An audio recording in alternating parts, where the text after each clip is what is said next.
Les jumelles de la lumière et de l'ombre. Dans un petit village entouré de forêts denses et de rivières sinueuses, vivait un couple aimant, Elias et Mira. Leur maison, simple mais chaleureuse, résonnait souvent de rires et de musique. Cependant, un vide pesait sur leur bonheur. Ils n'avaient pas d'enfants. Pendant des années, ils prièrent les esprits des montagnes pour un miracle, mais leur demande restait sans réponse. Un soir, alors qu'ils se recueillaient près d'un vieux chêne, une lumière étrange enveloppa l'arbre, et une voix douce mais ferme émergea. « Votre souhait sera exaucé. Mais souvenez-vous, chaque cadeau a un prix. » Elias et Mira acceptèrent sans hésitation, emportés par leur désir ardent. Quelques mois plus tard, Mira donna naissance à des jumelles magnifiques. Elles furent nommées Solia et Luna, représentant la lumière du jour et la mystérieuse clarté de la nuit. Les villageois les regardaient avec admiration, mais certains murmuraient que les enfants portaient une aura surnaturelle. Les premiers signes. Dès leur plus jeune âge, Solia et Luna montrèrent des personnalités opposées. Solia était douce et compatissante, toujours à chercher des moyens d'aider les autres. Luna, en revanche, semblait attirée par les secrets et les ombres, passant des heures à explorer les recoins sombres de la forêt. Un jour, alors qu'elles jouaient près d'une vieille caverne, elles rencontrèrent une silhouette voilée. L'être leur tendit un cristal divinement beau, mais fendu en deux. « Vous êtes les élus.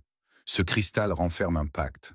Solia, ta lumière peut guérir, mais elle peut également détruire si elle brille trop fort. Luna, tes ombres peuvent protéger, mais elles peuvent aussi étouffer la vie.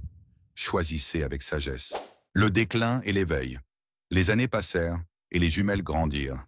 Alors que Solia devenait le cœur de la communauté, Luna se renferma, ressentant une jalousie grandissante envers sa sœur. Lors d'une nuit de pleine lune, Luna décida de briser le cristal en réalisant un rituel ancien.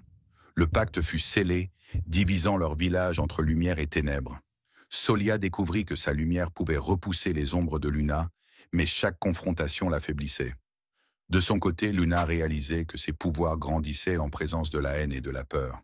Leurs parents, déchirés par ces conflits, firent tout pour réconcilier les sœurs, mais rien ne semblait pouvoir les réunir.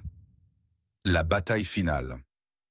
Le jour de leurs 18 ans, le village fut envahi par une armée de créatures d'ombre, appelées par Luna dans un moment de rage. Solia, affaiblie mais déterminée, utilisa la pleine puissance de sa lumière pour repousser les envahisseurs. Lorsqu'elle se retrouva face à sa sœur, elle tendit la main.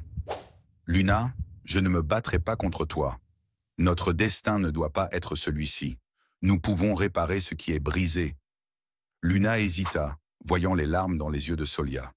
Mais au moment où elle allait accepter, les ombres la tirèrent dans leur profondeur, l'emportant dans un royaume sans retour. L'héritage de Lumière Solia, bien qu'accablé par la perte de sa sœur, décida de dédier sa vie à ramener l'équilibre dans le village. Elle planta un arbre à l'entrée de la caverne, symbole de l'union qu'elle espérait un jour rétablir avec sa sœur. La morale de cette histoire est que même dans les moments les plus sombres, la lumière de l'espoir et de l'amour peut éclairer le chemin. Mais il faut souvent affronter ses propres ombres pour parvenir à une véritable rédemption.